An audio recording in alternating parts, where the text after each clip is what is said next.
the lesson itself is Mark 9, 2 through 29, but we're going to go back to Mark 1 if we could.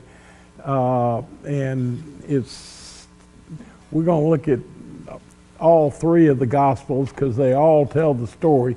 This is the transfiguration of Christ, and as witnessed by Peter, James, and John, as Jesus takes them up the mountain. And if somebody would for me read Mark 9, 1 through, let's see where we go here, 1 through 13. And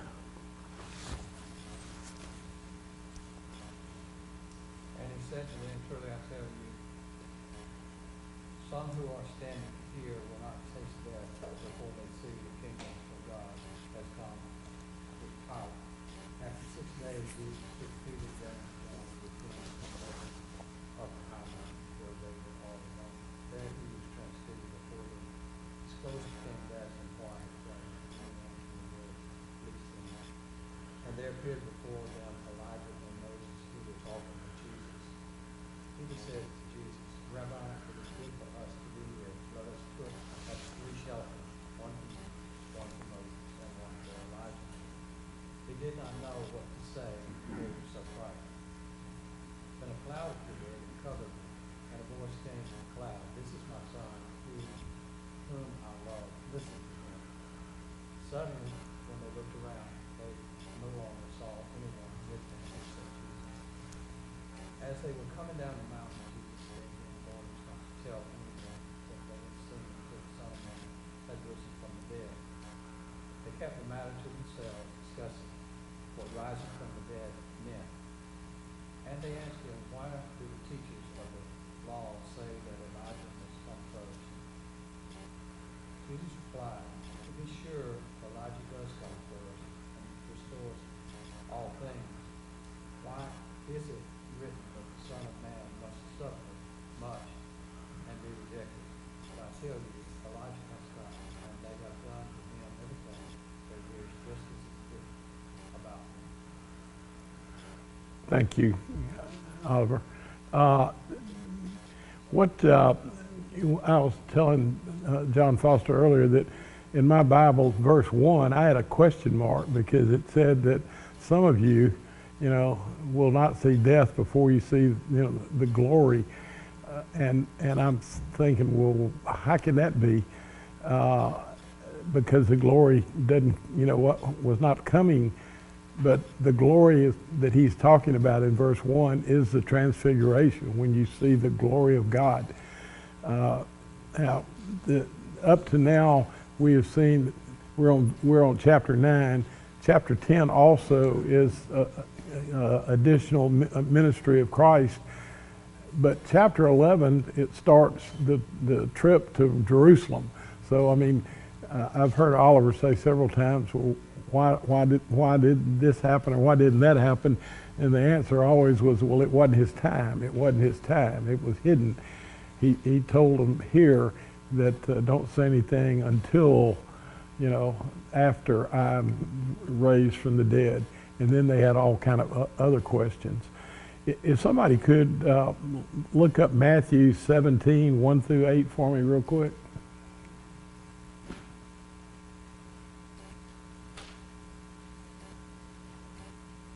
And after 6 days, Jesus took with him Peter and James and John his brother, led them up a high mountain by themselves, and he was transfigured before them, and his face shone like the sun, and his clothes became white as light. And behold, there appeared to them Moses and Elijah talking with him. And Peter said to Jesus, Lord, it is good that we are here. If you wish, I will make 3 tents here, one for you, and one for Moses, and one for Elijah. He was still speaking when, behold, a bright cloud overshadowed them. And a voice from the cloud said, This is my beloved Son, with whom I am well pleased. Listen to him. When the disciples heard this, they fell on their faces and were terrified. But Jesus came and touched them, saying, Rise and have no fear. And when they lifted up their eyes, they saw no one but Jesus only. Thank you, Jackie. And now if somebody would look up Luke for me. Let's see. 28, 36, I think it starts there. The what? Let's see, I've obviously missed something someplace. Yeah, it's Luke 9, 28 through 36.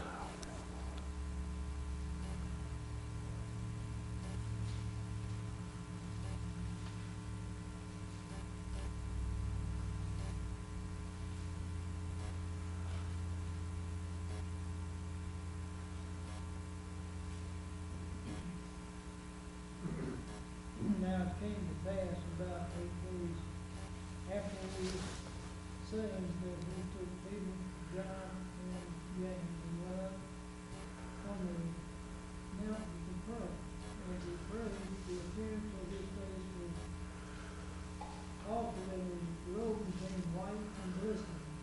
And behold, 2 men talking with him, who were Moses and Elijah, who appeared in glory and spoke of his decease, which he was about to accomplish at Jerusalem.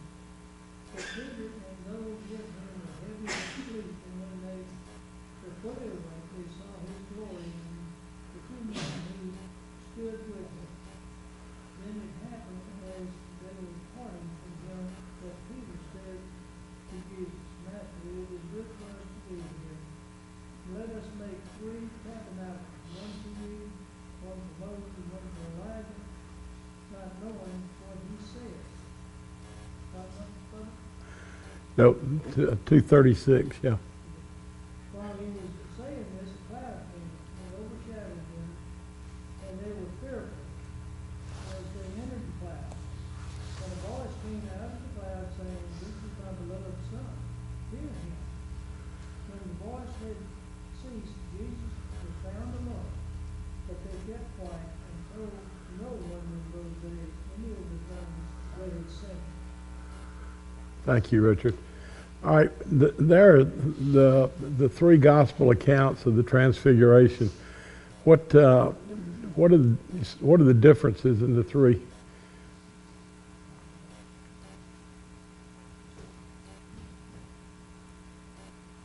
Well, in Mark, it does point out that, Peter said what he did because he was scared and didn't know what to say. Right. And it doesn't really emphasize his fear too much in the other 2. Okay, Peter's fear was one. And Luke said that they were asleep. Yes. It wasn't in the other 2. Yeah, it was were they having a hallucination, or was it a dream, or, but there was no doubt they saw the glory, and it was not a dream. What was, did you notice that in Luke it said about 8 days, in the other 2 there were 6 days specifically. I guess about 8 days is, close to 6. Don't know why that would be that difference, but there is a slight difference. They all, though, call for where God says to listen to him. I read a commentary that said there's a difference between listening and hearing. Listening is obeying. Listening is heeding. And one comment was that the trip down the mountain for the disciples with Jesus, they were going back down to do ministry. It was back down to help the people that were hurting. And when the scripture tells us to listen to him, we're to do the same thing. I mean, that instruction from God wasn't just to the 3 disciples that he'd carried up the mountain. That instruction was for us, that to listen to what Jesus said and to heed it and to do it. So if there was some discussion about, whether John the Baptist was Elijah, and they were questioning it. And if somebody could look up Malachi, we're going to look at two verses in Malachi. That's the last chapter, the last book of the Old Testament. Look up 3:1, and then somebody look up 4:4 and 5.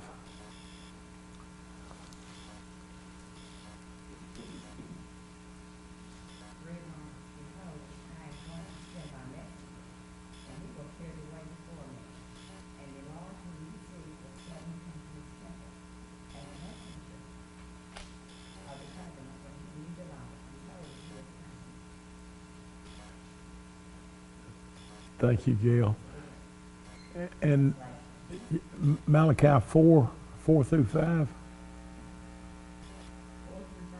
Yeah. Remember the law of Moses my servant, these statutes and ordinances which I commanded you in the land for all Israel. Behold, I am going to send you Elijah, the prophet, before the coming of the great and terrible day of the Lord. So Elijah was to prepare the way, and we know that John the Baptist's role was to prepare the way. In the Gospel of Luke, chapter 1, when the angel Gabriel is telling Zechariah, John the Baptist's father, about his son, who his son will be, he says that John will turn many of the children of Israel to the Lord their God, and he will go before him in spirit and power of Elijah to turn the hearts of fathers to the children and to the disobedient to the wisdom of the just, and to make ready for the Lord a people prepared. So Gabriel is quoting from Malachi 3:1 and from 4:5. So he is the verses that Gail just read. This is in Luke 1 when Gabriel is telling Zechariah about what the role that John the Baptist will have. This is when he tells him that he will drink no strong drink and what his role is. So, this image of the transfiguration is very similar to Moses' experience when he was on Mount Sinai and he was, meeting with God, and when he came down off of the mountain, his countenance was what? Shiny. Yeah. And it just kind of reeks of that story of Elijah when he went up the holy mountain. It's kind of interesting to me that they don't say which mountain it was that the transfiguration took place on. There's tradition that it was Mount Tabor, and there is a church called the Church of the that's built there. John Foster was saying it probably doesn't say where it was on purpose so that they wouldn't be building shrines to it, but the holy mountain of Elijah was Mount Carmel, and the mountain of Moses was Mount Sinai. So probably was a different mountain altogether. Although there was Mount Hermor, I think, that is near where the Philippi, Caesarea, which is where they had been in prior to this experience of going up this mountain. So any thoughts about what this means?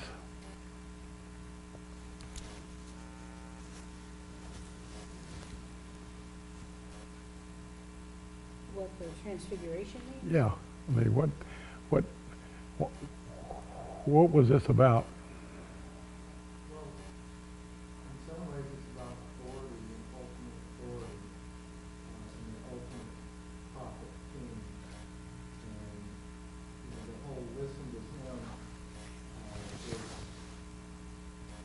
his teaching supersedes all other teaching. He's the point of all the other teachings. His teaching about the new covenant supersedes everything else.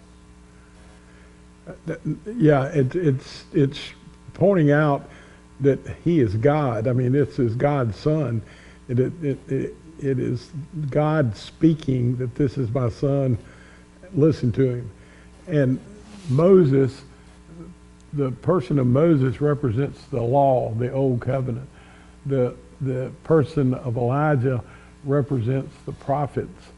And now we see that God is greater than both. Glenn? It also shows the disciples that he's not Elijah and he's not Moses. And some people were saying that maybe that was return for them. But it shows to the disciples that Jesus was Jesus. Yeah, when Jesus asked Peter, who did they say I am? And some said, Elijah, some said a prophet. And then that's when Jesus asked, well, Peter, who do you say I am? You're the Christ, you're the Messiah. I think too, the thing that occurred to me was that, again, Moses and Elijah, the law and the prophets, and what immediately popped into my mind was when Jesus says, love the Lord your God with all your heart and your neighbor as yourself. On those two commandments hang all the law and the prophets. So Jesus comes and says, you want to explain all this stuff that you've always been taught. This is the explanation. You're supposed to love the Lord your God with all your heart, soul, and mind, and you're supposed to love your neighbor as yourself. That's it. That's the whole story. Yeah. That's it. Pretty simple. Yeah. Well, it's like, the book of Hebrews, that's sort of the whole theme is he's better. He's better than Moses. He's better than any who came before. There's no comparison. Ron, Yes, Kathy. where then did it come in? Jackie was just talking about love your neighbors as yourself. Then he came along, where was it? Love your neighbors as he loves you. And that's different. That's different. Where did that come in? I do not know. That's my answer. I'm sorry. Because Yeah. that is harder to do. To love as Christ loved us. Well, that's impossible. Yeah. We're supposed to keep trying. Yeah. Yeah, but that's I mean- thought that was the new thing. What is that statement? No greater gift a man can give than his life for, fellow man. That's how Christ loved us. To the cross. Right. Yeah. And that's more powerful than loving your neighbors As yourself. Yeah. Yeah. Some of us don't like ourselves. I think there's certain days we all don't like ourselves, but hopefully we don't have too many of those days. But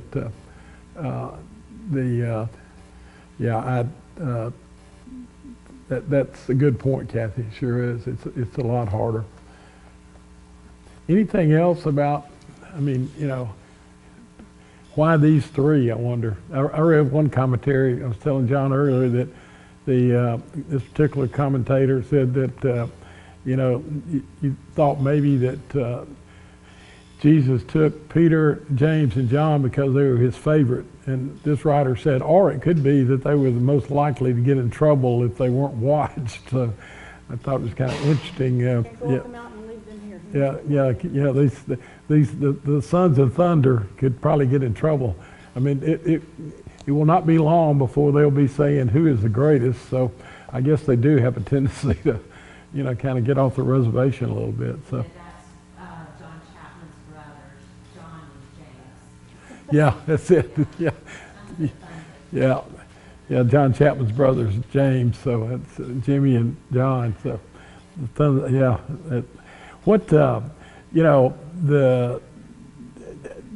one interesting thing is that the three people that witnessed the transfiguration, none of them wrote. There were none of the gospel writers. All the gospel writers, Matthew, Mark, and Luke, that story had to be told probably by Peter, or John, but they had to relay that story. It's kind of interesting now that when Jesus is coming down the hill and immediately he is back into his ministry of healing and teaching, and we encounter a child that has a demon. Could somebody read for me Mark 9:14 through 29? When they came back to the disciples, they saw a large crowd around them, and some scribes arguing. Immediately, when the entire crowd saw him, they were amazed and began running up to greet him. And he asked them, "What are you discussing with them?" And one of the crowd answered him, "Teacher, I brought you my son, possessed of a spirit which makes him mute. And whenever it seizes him, it slams him to the ground, and he foams at the mouth, and grinds his teeth, and spits it out. I told your disciples to cast it out, and they could not do it." And he answered them and said, "Oh, unbelieving generation, how long shall I be with you? How long shall I put up with you? Bring him to me." They brought the boy to him. When he saw him, immediately the spirit threw him into a convulsion. And falling to the ground, he began rolling around and foaming at the mouth. And he asked his father, "How long has this been happening to you?" And he said, "From childhood. It has often thrown him both into the fire and into the water to destroy him. But if you can do anything, take pity on us and help us." And Jesus said to him, "If you can, all things are possible to him who believes." Immediately, the boy's father cried out and said, "I do believe. Help my unbelief." When Jesus saw that a crowd was rapidly gathering, he rebuked the unclean spirit, saying to it, "You deaf and mute spirit, I command you, come out of him and do not enter him again." After crying out and throwing him into terrible convulsions, he came out. And the boy became so much like a corpse that most of them said, "He is dead." But Jesus took him by the hand and raised him, and he got up. When he came into the house, his disciples began questioning him privately, "Why did we not cry out?" And he said to them, "This kind cannot come out by anything but prayer." Thank you, Jenny. We remember that when Jesus sent the disciples out, he empowered them, if you remember, and that they could heal and they could cast out demons, but it was not successful here. Any thoughts on why? Why? Let's look at Matthew and Luke to see what they say about the same event. Matthew 17:14 through 21.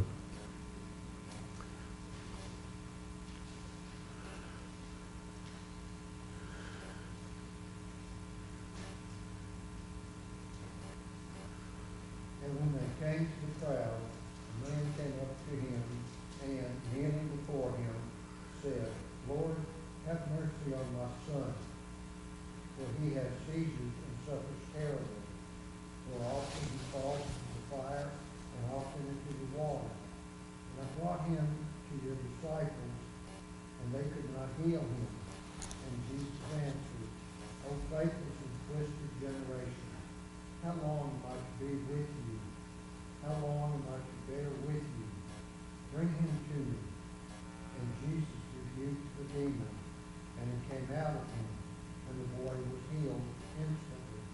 Then the disciples came to Jesus privately and said, "Why could we not cast it out?" And he said to them, "Because of your little faith.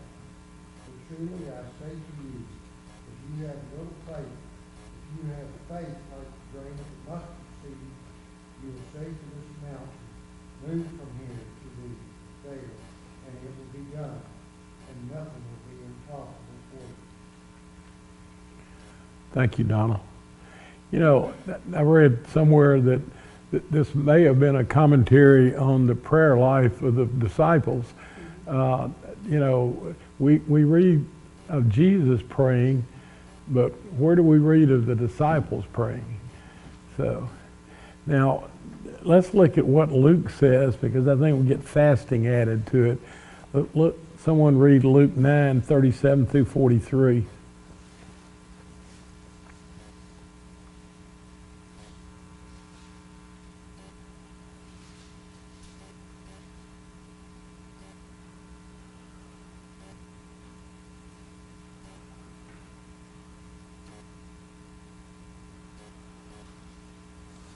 On the next day, when they had come down from the mountain, a great crowd met him. And behold, a man from the crowd cried out, Teacher, I beg you to look at my son, for he is my only child. And behold, a spirit seizes him, and he suddenly cries out. It convulses him so that he foams at the mouth and shatters him, and will hardly leave him. And I begged your disciples to cast it out, but they could not. Jesus answered, O faithless and twisted generation, how long am I to be with you and bear with you? Bring your son here. While he was coming, the demon threw him to the ground and convulsed him. Jesus rebuked the unclean spirit and healed the boy and gave him back to his father. And all were astonished at the majesty of God. Is that it? No, keep going. Okay. Where the disciples ask.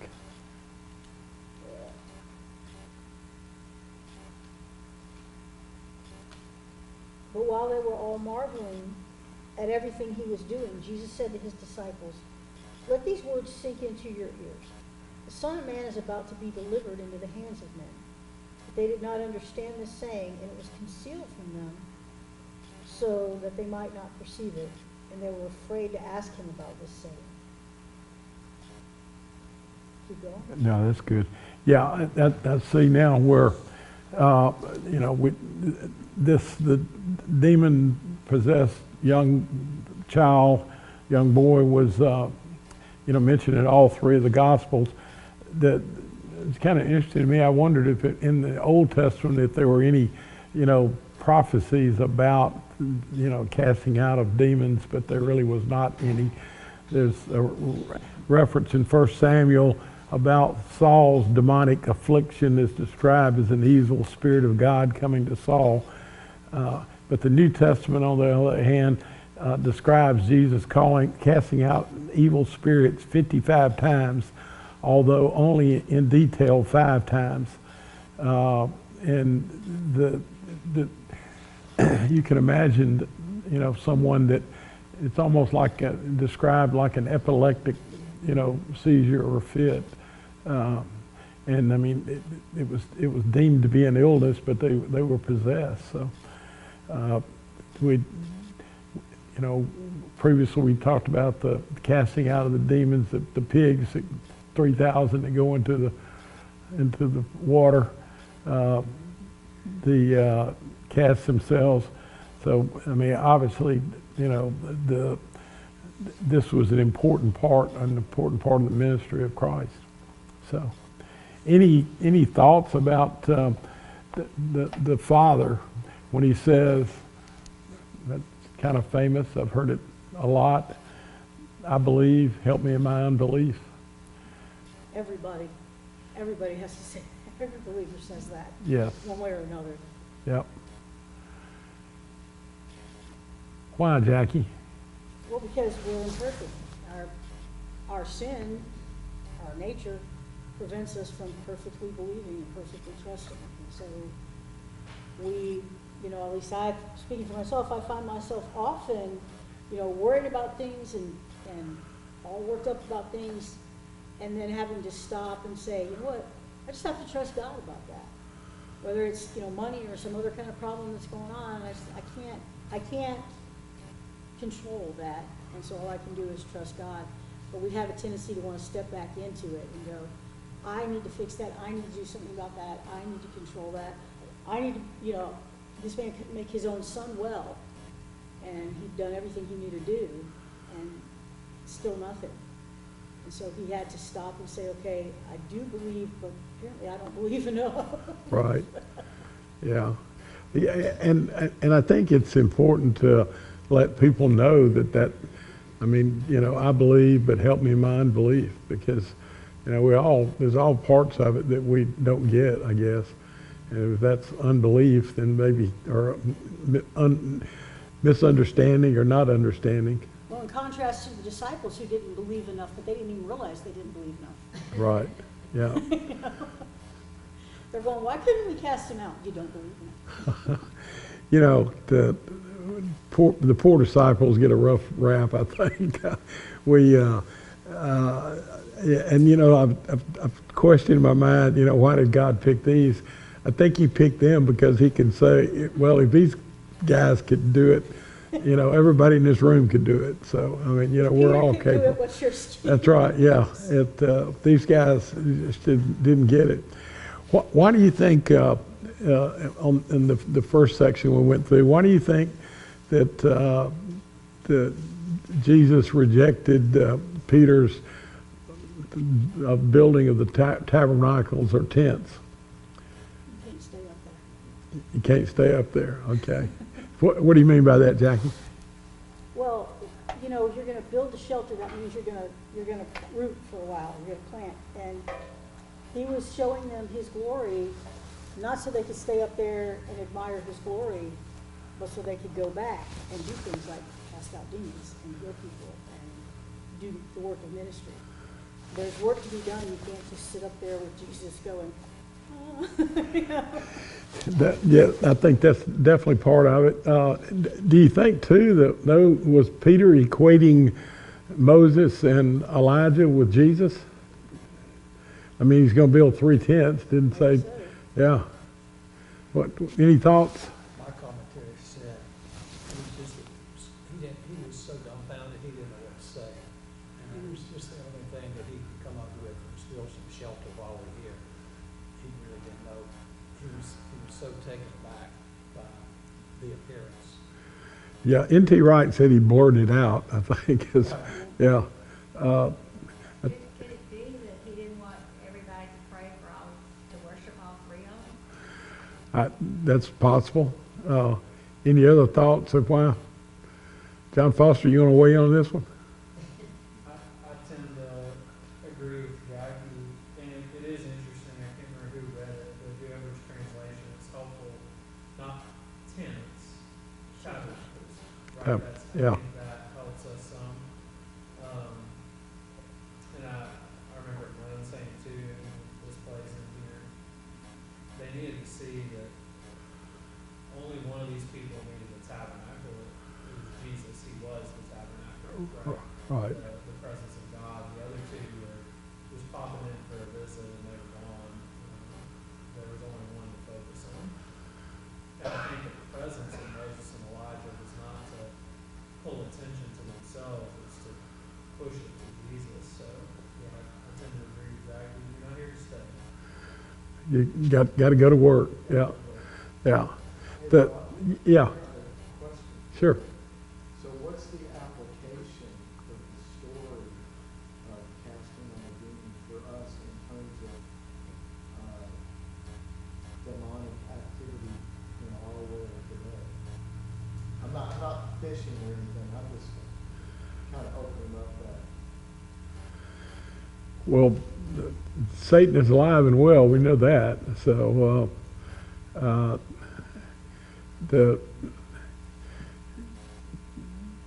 you're probably in a better position to answer that than I am. I say that from the standpoint, Linda says that I'm the most ignorant person of pop culture in the country, and I think she may be correct. But you know, I mean, there are a lot of movements and things going on out there that I don't know a whole lot about, but I promise you they are satanic in nature. Is that what you're talking about? I'm just wondering, sometimes we want to shy away from the whole idea of the devil made me do it, or, because of our strong belief in the fall of man, and our, innate sin nature. At the same time, that's true, but at the same time, Satan is alive and well and active. Yeah. And so, I think there's times where we need to pray that Satan will be cast out of a situation, or his angel will be cast out of a person, or whatnot. I personally think I've seen that and would pray that way. I'm not saying I've cast out demons, but I think I've seen that activity.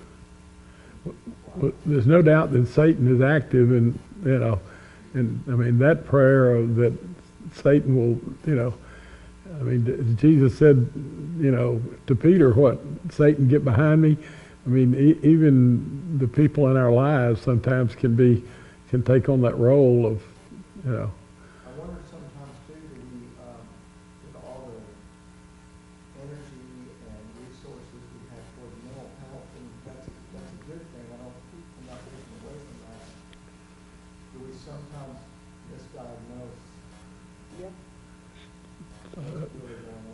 That's very possible, for sure. I Yeah. think that one of the things is that Hollywood and, you know, popular novels and stuff have trivialized demon possession to the point where we assume that it's fictional, you know? And so we sort of dismiss that as that couldn't be what's actually happening here. And I do believe there are people in these mental institutions who are demon possessed. I honestly do. I was too. I was looking at verse in Luke chapter 9, verse 49. After all this happened, John answered and said, Master, we saw someone casting out demons in your name, and we tried to forbid him because he does not follow along with us. But Jesus said to him, do not hinder him, for he who is not against you is for you. So he doesn't go into a big explanation, Jesus, but, you know, he's essentially giving the power to individuals other than the disciples to cast out demons. And I think, you know, maybe he was trying to hint at that to his father.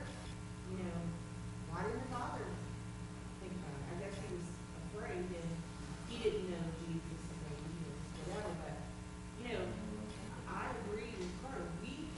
Jesus has given us power. And I think we don't use it like we should. We don't use our prayer might as we could. Well, Jesus was telling the disciples that if they had the faith of the mustard seed, which is the smallest of all seeds. So, I don't know about you, Jackie, because you've been in a Christian school, but in my career, I've been with people with disabilities. I've seen, I don't know how many people and children that have seizures. You know, it's a scary thing if you're not used to it or familiar with it. And not every person that has seizures, of course, is demon possessed. But it does beg the question in this instance, because he describes the seizure exactly as they happen. Anybody else familiar with seizures? You haven't seen them? And we don't always think about that. Oh, that's a medical condition, yeah. which it is. But the root of it could be demon possession. We don't, I had a little girl years ago in the village. And this child, nobody knew what to do with her. She was a little bitty thing. She was probably 7. And I mean, she couldn't talk. She could walk, she could not talk. She was in a respite care facility. This child is the closest child or person that I've ever come that close to, that I thought she was demon possessed. Because she had dark circles around her eyes, which obviously she was very hyperactive and moving all the time. She lashed out, she scratched, she tried to bite, you know, all of that. And I've had so many kids have scars. You know, kids scratching me, biting me, pull my hair and all that stuff. But this child is different. This child was different. And it kind of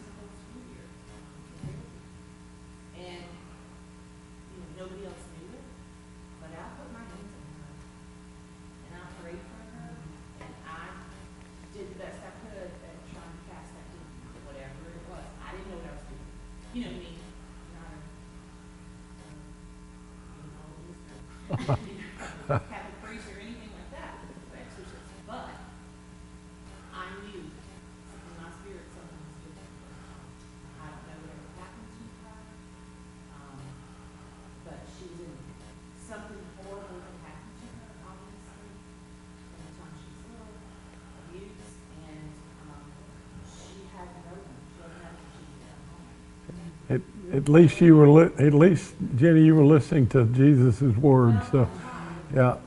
I had another And, student, and, and that's what we're called to do, you know. years later, who was exhibiting a behavior that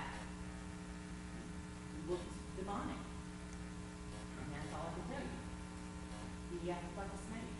And he would, do all this stuff. And my friend and I went in a private place and we prayed and put our hands on him. And we stopped. I mean, not forever, but, we Yeah. stopped. I don't know.